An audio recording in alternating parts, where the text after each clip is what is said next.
Welcome to Gospel Tangents, the best source for Mormon history, science, and theology, and first daily Mormon history podcast. I'm Rick Bennett. I'm excited to continue our conversation with Dr. Matthew Bowman from Claremont Graduate University. And our final conversation with Matthew, we're going to talk about the academic freedom issue at BYU. Does he think it needs to be changed? We'll also talk about whether a big tent is possible. You won't want to miss this conversation. Check it out. One last topic I want to cover, and then I'll let you go. There was an article in the Salt Lake Tribune earlier this year that talked about kind of a crackdown at BYU. I know Casey Griffiths wrote an amazing article on the Chicago experiment, it was called. Basically, in summary, Casey talked about it on one of my interviews, but just a brief summary, kind of a thumbnail. It seems like the LDS Church was kind of embracing a divinity school for seminary teachers, and they sent a few to the University of Chicago, a liberal theological school. Didn't like the results. J. Reuben Clark came in, cracked some heads, started firing people that were way too liberal, and kind of pulled back towards anti-evolution, things like that. It seems to me like there's kind of been this roller coaster of, okay, we'll allow some liberal, now we're going to go conservative, liberal to conservative. And it seems like, and tell me if you agree with this statement, at BYU right now, and I love that you're an outsider, that you're at Claremont and can kind of look at this from a faraway position, that there's a little bit like this J. Reuben Clark time where they're retrenching, we're going more conservative at BYU. Can you comment on that? Yeah, so the first, and this may not be a surprise at this point, the first thing I would say is I'd push back on the liberal-conservative polarity there. I can't help it, I'm sorry. There's a lot of things going on, right? And I think with the Chicago experiment, right, it wasn't simply kind of liberal versus conservative, it was outside scholarship versus no outside scholarship, right? Okay. And the question being, right, when we talk about religion, when we teach about religion, do we rely on these Protestant divinity school professors who have written books about the Bible, or do we rely on prophets and revelation? Now, for many, I think, Latter-day Saints today, and even over the past 100 years, the equivocation there might be if we rely on just repeating what the prophets have said in Revelation, then that must mean we're going to be against evolution and for seven-day creationism and all of that. But that's not necessarily the case, right? There were a lot of church leaders in the early 20th century who were pro-evolution, and who Widtsoe, Talmage, they were all non-American though, right? Yeah, who are really interested in this, right? And it's kind of an interesting kind of accident of history, right? That within the LDS Church that the idea of orthodoxy has came to be associated with conservative theological and just positions. The opposite happened in the community of Christ. They're all liberal and they kicked out all the conservatives. Exactly, right? Yeah, again, simplification, but nonetheless, right? But this shows, right, that the idea that you got maybe two vectors here, right? The idea of friendliness to the outside world, the idea of loyalty to church leadership. Those two things kind of cross in interesting ways, and they go in one direction in the LDS Church, as you say, right? But I think, right, this kind of give and take at BYU has been pretty interesting, and a lot of it has to do, I think, and I should say, right, that that some of this is speculation on my part. But it appears to me that what may be happening is that there is worry among the leadership in the church educational system about these processes we've been talking about, right? About disaffiliation among younger people, and a worry about like what can we do to address this? How can we solve this problem? It appears to me that given some of the policy changes that have been happening at BYU recently. Among these, right, we know the increased kind of strictness about who is hired, about questions asked in interviews, even to some degree about where the scholarship of people who teach religion at BYU should be going. That there is worry among the educational leadership of the church, that this process of disaffiliation among young people is largely an internal problem, which is to say it's something that is caused by and happening because of processes within the church. And the way to correct it then is to teach the doctrine of the church more clearly and more explicitly. And I don't know if that's right. I think this, as we've said, right, the problem of disaffiliation among young people is not simply an LDS Church problem. It's happening across all religious bodies in the United States. And I think it's the result of a wide range of much broader cultural factors that are affecting the LDS Church, but don't have a cause or a solution within that church. So I don't know if some of the tightening policies at BYU are going to be successful in averting this problem, because they aren't happening only because of processes within the church. Any advice? Here we go again, right? Third round on this question. Honestly, I think the best thing for people making policy choices at BYU, and policy choices that they hope will aid young people to be more committed to the church, would be, first, I think, to properly understand the problem, which is to say, right, this is a broad cultural trend. It's not the cause of anything singly that's happening within the church. It's happening across American culture writ large. And secondly, I think, and this may be something they're trying, right, is to give young people a sense that the church is a really dynamic place, a place where the sort of spiritual quest that young people are on can be answered and can find fulfillment.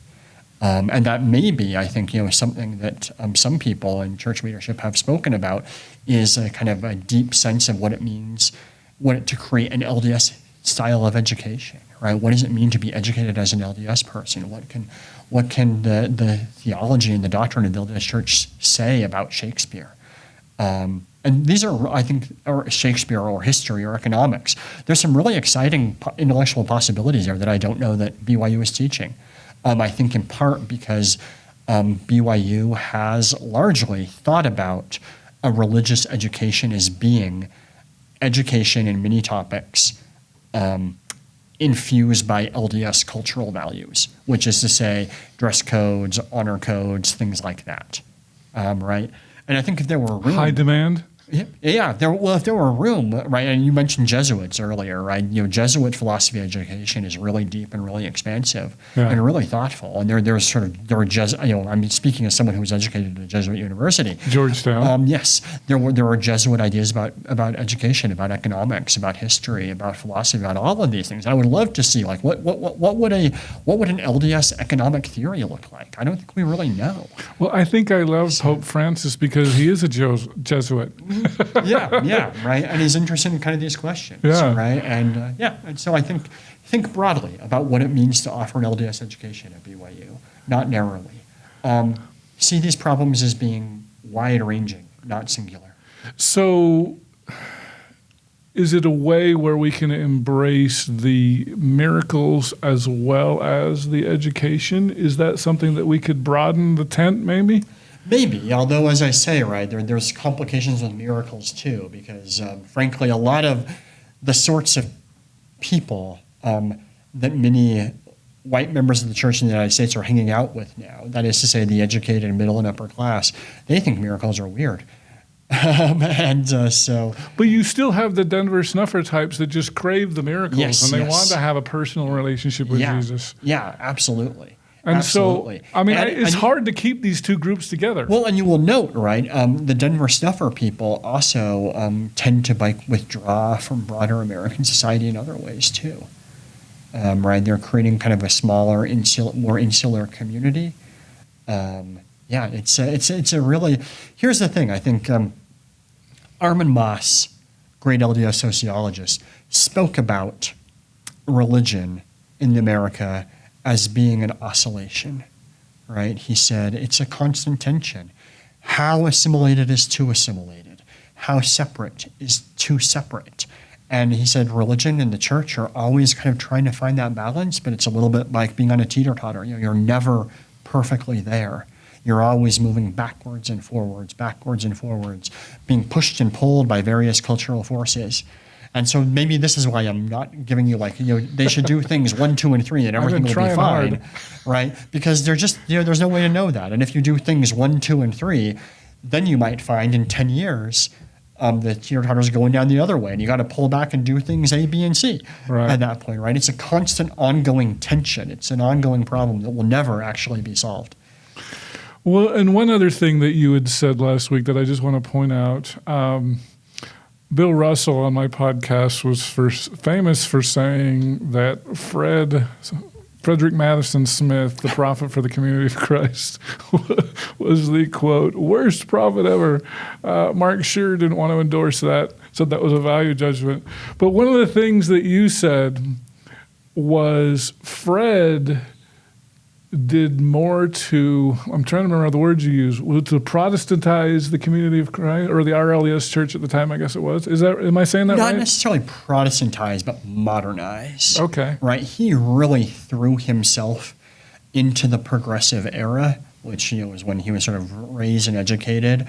And he was a real believer in a lot of progressive ideas at the time, which had a lot to do with sort of scientific organization of society, scientific organization of organizations, and try to bring then religion into consonance with the other kind of great modernizing institutions in America: government, business, academia, education. Right, so he built a lot of bridges between what was then the LDS Church and a lot of these other institutions, and he put, I think, the church, what became the Community of Christ, on track to be what it is today in many ways, which was to say, kind of embrace scholarship, embrace academia, embrace the intellectual work going on in divinity schools, and find ways to incorporate that into the church. He was very much an advocate for that. There were some of those in the LDS Church as well, most prominently Amy Brown Lyman, who was really pushing for the LDS Church to follow a similar track. Now, she was sort of stopped in her tracks by some other leaders of the LDS Church who were not comfortable with that, who did not want to modernize the LDS Church. Well, her husband as fully in that way was an apostle. He was very pro-modernization as well. Yes, he was, right? And they both studied at universities outside of Utah, as many of the Chicago experiment people did, right? And were kind of in favor of those things. And then they ran into other people like J. Reuben Clark, right? Famously, who was very much kind of an exclusivist. So if we think of the spectrum again, right? Lyman, Frederick Madison Smith, right? They're over on the kind of assimilation side of the spectrum. Clark is very much on the exclusivist side. We are separate, we are different, we don't want to be like them. And that's a somewhat different question, right, than conservative versus liberal, right? You can, or miracles, no miracles, right? You can see how these various vectors might overlap and intersect with each other, but they're not always quite the same thing. And whichever direction we went, we're still going to be stuck in the downhill side of people in the seats. I guess. But I think it's key to realize there that as well, though, the denomination as a kind of manifestation of religion, this idea of having a society with a bunch of churches that compete in it, that's a fairly recent invention. It's 200 years old. It's not what religion looked like in 1500. It's not what religion looked like in 1000 AD. Religion's always changing, and I think kind of thinking of the denomination as the way that it has to be all the time is, that could end up being an anchor. Yeah. But so Fred was very much into central authority. Was that a mistake, or do you think he needed to do that to push the RLDS Church that way? I mean, that's a kind of all or nothing kind of question, right? Was it a mistake or was it necessary? Maybe neither. It was the choice he made at the time, and it's very, I think, evident given the sort of world that he lived in, why he was doing it, right? He's following trends that were very popular at the time. He's following the kind of major intellectual fashions of his time. He thought that was a good thing. Because he thought it would modernize his church. It would bring his church into the 20th century. It would make it what it is, and it did make it what it is now, right? Mm-hmm. And is what the Community of Christ is now a good thing? I think that's a sort of odd value judgment to make. it's smaller than the LDS Church, but is size everything? Right. Is size the same thing as success? Some people think so, but notice, right, that way of thinking, saying more members equals better, that's deeply, deeply consumerist, capitalist kind of way of thinking, right? God's on our side. So, He made us the biggest. yeah.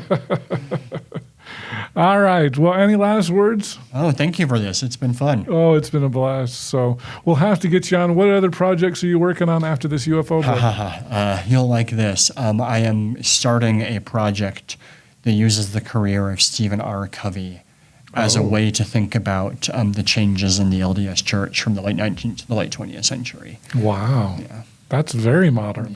Yeah, that's what I'm interested in, right? What happens to religion in modernity? You can still talk to him. He's still alive, right? Oh, no, he died in 2012. Oh, he did die. Yeah, okay.